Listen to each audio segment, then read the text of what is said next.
Okay, so what are we looking at here? It looks like a guitar-like object, but looks can be deceiving. It is a Squier Bass VI, which I guess is classified as a bass. It's a 30-inch scale, which puts it a little bit over the baritone guitar range.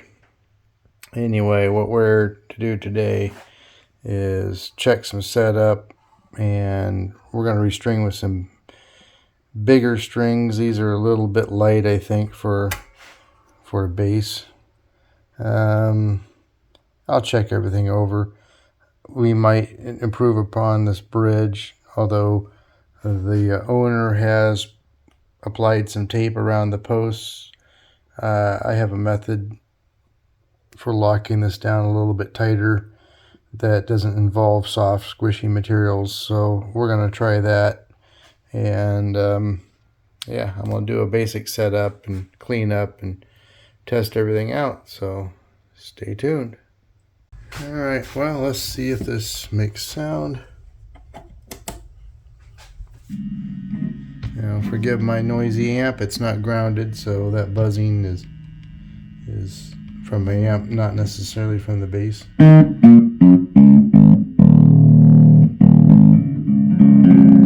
Alright, so we're tuned down about a half step. Alright, let's see if everything works. Pick up one. Okay. Middle pickup. Good. Bridge. Okay. Okay, so we are going to be using string joist brand strings, I guess. They're 26 through the 0.095s, which this E string currently is a 0.085, so we're going to increase some diameters all the way across, which is going to create more pull on the neck. We are tuned up now to what the client will be tuning to, and I'm liking that much better. Yep. Now everything's going to change because of the higher tension strings, but I'm just kind of roughing it a little bit. I know these are all going to have to come back, so I'll probably wait until the strings are off and move these back a bit, just kind of eyeball them. These things, there's one just like it. What we're going to do is slide the tubes inside of each other. They're actually made to do this, and there is a little bit of a burr. Put them together here. Okay, so I slid one tube inside the other, and the overall outside dimension fits inside those cups nice and snug. In fact, it's so snug that it comes right out.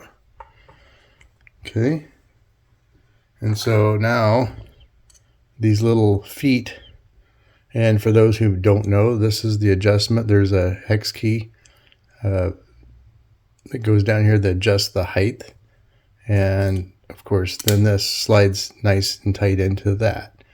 And so I'm going to use my Dremel with a cut-off wheel and cut a few sections of this that will go down into here, and then the bridge will go into place and it won't be flopping around and moving around so much. So we're going to do that now.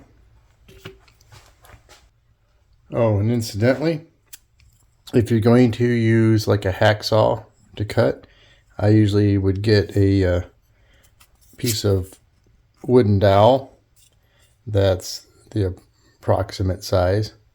That way, if you're putting this into a vise or something, you're not going to crush it so much. You can still crush it, so you got to be careful.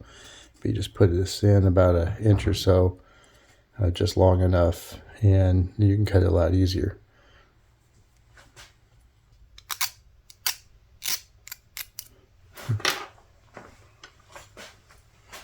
just to clean up the insides a little bit.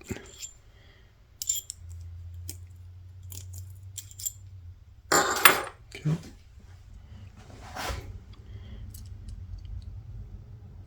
And that will do it. Okay, so the bridge is on, and you can see that it's vastly improved. I did rotate this around to have the screws, the adjustments towards the front. Main reason is because I find it easier to move the strings side to side to get a screwdriver onto those rather than when they're pulled tight back through here. So I don't think there's a right or wrong way to do this. This is the way I prefer it. I'll double check the measurement of the scale. It wouldn't be the first Squier that I've run into where the bridge placement's not exactly ideal.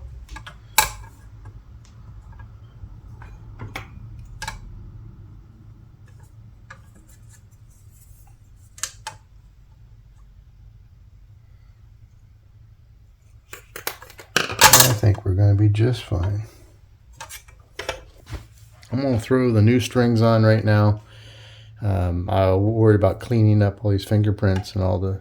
There's a lot of cheese on the fingerboard and things like that. And I'm going to clean up the ends of the fret ends. I do want to see if I can get the bass to set up first, and then I can take the strings back off, pull them off to the side and clean around them. So we're going to do that right now. I did not have to reslot the nut at all. These strings actually fit the slots that were there, and these strings are considerably bigger than what was on there. These are certainly an improvement. I got the action fairly nice. I don't know if it translates here on my phone, but I have 5/64 pretty much all the way across, maybe 4/64 on the treble side. The radius is preset on this bridge. You can adjust up and down, but it seems to be fairly consistent with the radius on the fingerboard. I think I checked it and this was 12, and I think these are generally 12. So that's good. It seems like everything's nice and balanced across there. The strings are settling in a little bit more. I've been stretching them, and as I do, they sound less clunky, and it's starting to come into its own with its tone here. I noticed the neck keeps shifting side to side, and I have to keep tugging it back so that the strings align, because there's times where the strings feel, they seem like they're off to one side or the other. And I thought, well, okay, the screws might just be a little bit loose on the back, because I have not had the neck off or anything like that, but I go to tighten. Let's see if this is one of... No, that's not it. There's a couple screws in here. Yeah, this one, I could just turn it all day long and it's not going to tighten.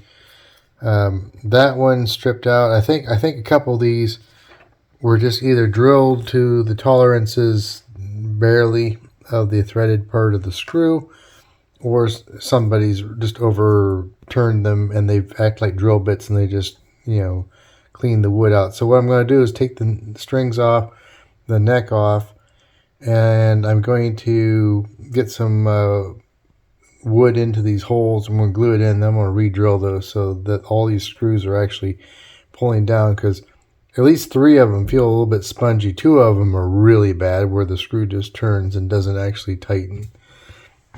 And hopefully that will stabilize, keep the neck from shifting side to side. I want to keep the neck from leaning one way or the other. So the best way I could think of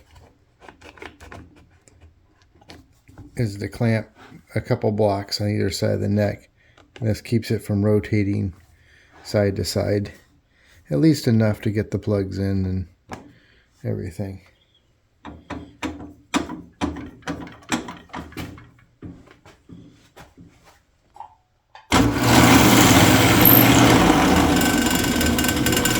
And I did set the depth, remembering that the fingerboard has a radius, so I made sure the depth would not penetrate.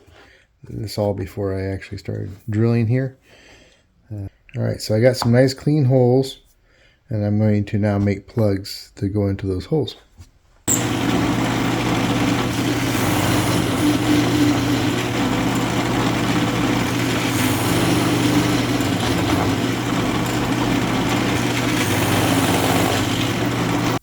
Okay, I use fish glue. Got fish glue down in there. Pound these in. I wiped off some of the excess. And so we're ready to trim these things flush. And now this is the bottom of a heel. It doesn't show, but a good practice, and this is just an example in case you're doing this on something else that would actually be in an area that shows. I take a piece of backing. I have adhesive sandpaper, and it has this slick backing on it. And basically what I simply do is just take a punch, and I pop out a hole in the center. And that just gives me a little, the slick surface makes a nice surface for my flush trim saw to go without scratching up the finish all over the place. I mean, if you're a do-it-yourself, I mean, I think my wife found these things on Amazon for a couple bucks each. Not a big expense. They are very sharp, and the tooth set is nice and flush and smooth, so it doesn't scratch surfaces easily, but it does scratch surfaces somewhat. So I find that using this paper, I don't have to clean up a bunch of mess afterwards. And yeah, if you're not careful, you can cut into the paper a little bit, so you do have to be somewhat mindful. But to me, this is just a real simple, easy way to keep from adding to your repair expense by making a bunch of scratches. And a good use for this technique would be, say, a tuner, a broken screw hole, and I've had to use one of these plugs to fix on the back of a tuner.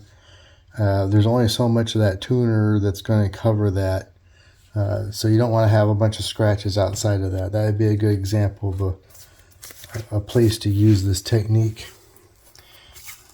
I'm kind of torn up the paper here, so I'm going to get another hole here for this last one.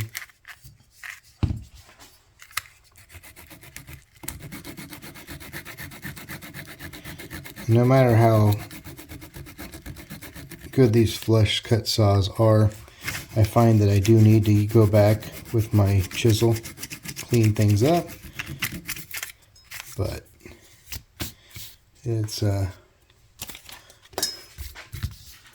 pretty clean to go this way. No scratches. Okay, I just got the neck on. I put the two E strings on the outside on just to make sure, check for alignment with the rest of the base, and then I drilled the holes. And you could just see how close the original hole was to this side, but not on this side.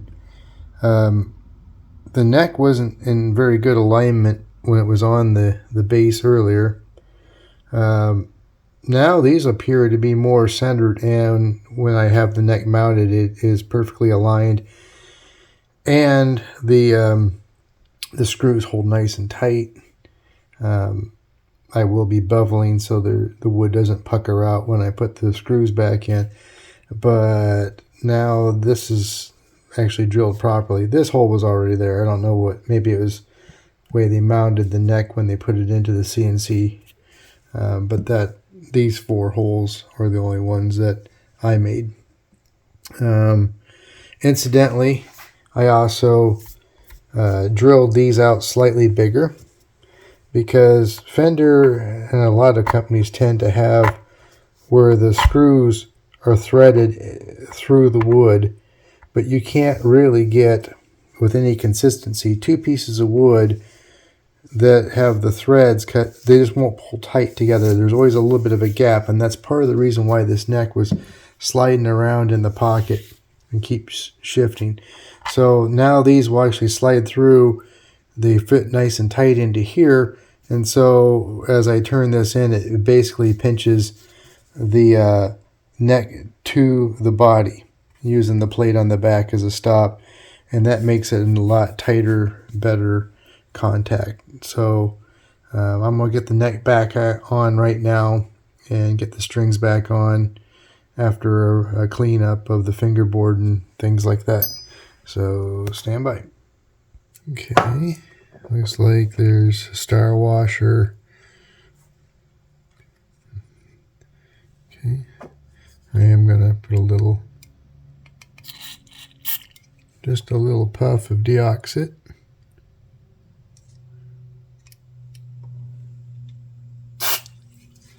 into the controls here. Work them around a bit.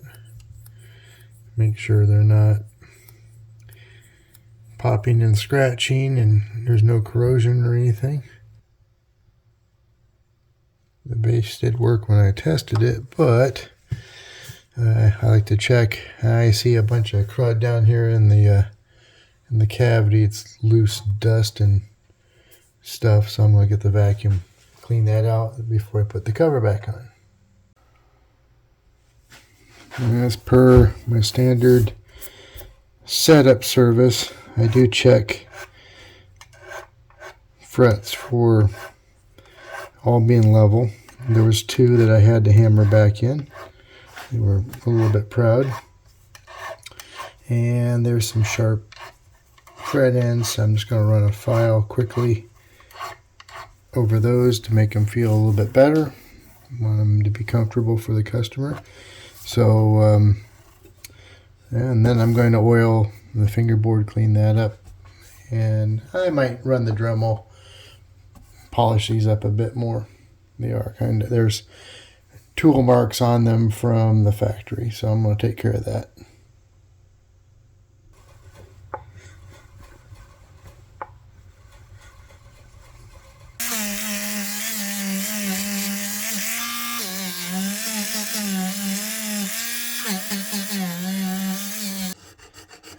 After getting the nut slots sorted out down to a proper depth, I am shaving the nut down now, as the strings really only need to be about half buried into the nut in order to function properly.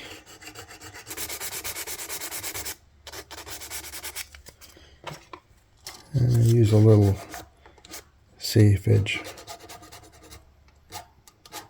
file to take off sharp and uncomfortable edges.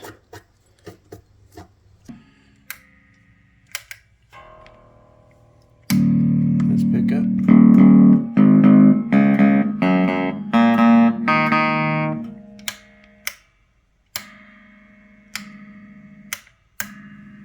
This pickup only.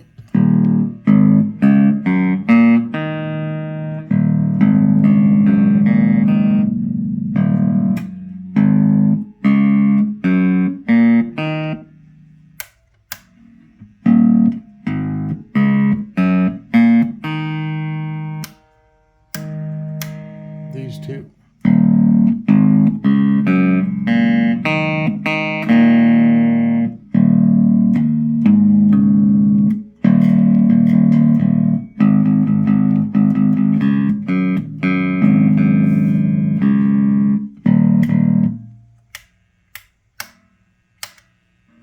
These two.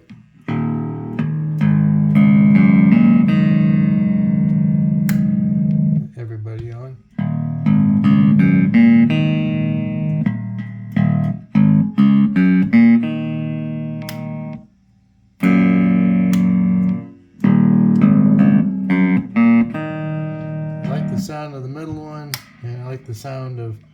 these two on.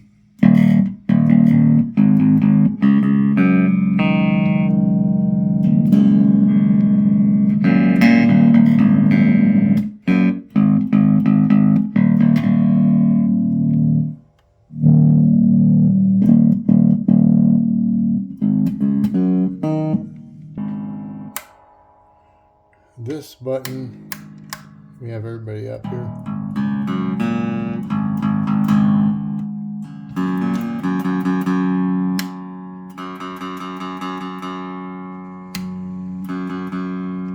I'm not sure what they call that, but what this function is, but when it's up, the output's greatly reduced.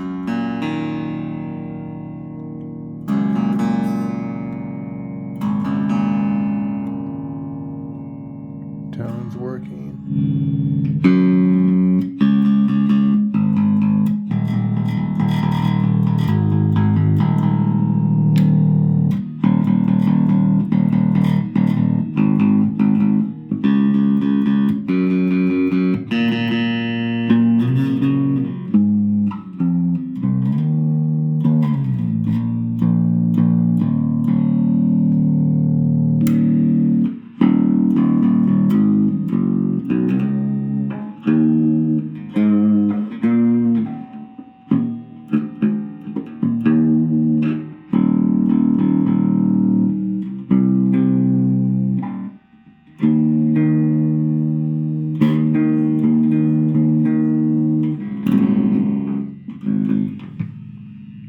I had to bring the nut slots way down. The action at the first fret was way high. I did polish and dress these frets up. There were several on the way when I put the fret rocker on there that were definitely high, and I had to hammer several back in and then give them kind of a quick level and recrown and polish to get them to a common denominator. Now it plays fairly clean. You can hear some rattle when I was testing, but it's laying on its back. In the playing position, it plays rather nice. I did get the action to 6/64 on the bass and 5/64 on the treble. 5/64 seems to be the Fender spec, but just to get the bottom string to play a little cleaner, I just gave it an extra 64th. Pickup height, I could not find any real information, so I used my 4mm as a starting spec, and the client can easily raise or lower to taste. I did get the instrument to intonate, and we are all the way to the back on the low E. Well, we're tuned to actually D sharp. I think the instrument might play a little better if it was tuned to standard, but it was requested to be D sharp. The saddle's back about as far as it can go. It can maybe go another turn or two. So I mean, at least it does intonate with the bridge that's on there as is. We were able to get the little brass inserts around the feet, so when the strings aren't on, this bridge is actually rather solid and doesn't move around, which will help. I don't know why they put a tremolo on this particular instrument. They always have had it, I think, so you know, whatever. My favorite settings for the pickups are either both of these on or just the center one on, and there's a nice clarity and growl when you just have the bridge pickup on. When they're all on, it's a little bit quieter. This switch seems to just cut the output down to about nothing, so I would just leave it all the way down. But yeah, that's basically all these are, is a pickup selector, and the three here just resemble the layout we got, and when it's moved to the up position, it's on. When it's down, it's off. Simple. Tone and volume, and they all seem to work. I did clean the pots, sprayed a little contact cleaner in there and worked them around a bit in case there was any corrosion. I don't hear any crackling and popping when I adjust them. So like I said, it's an acquired taste, but you know, I think it's set up fine. The truss rod works great, and it plays a lot more comfortable now than it did when it came in. So I think it's ready to go back to the client, and I'm going to move on to the next repair.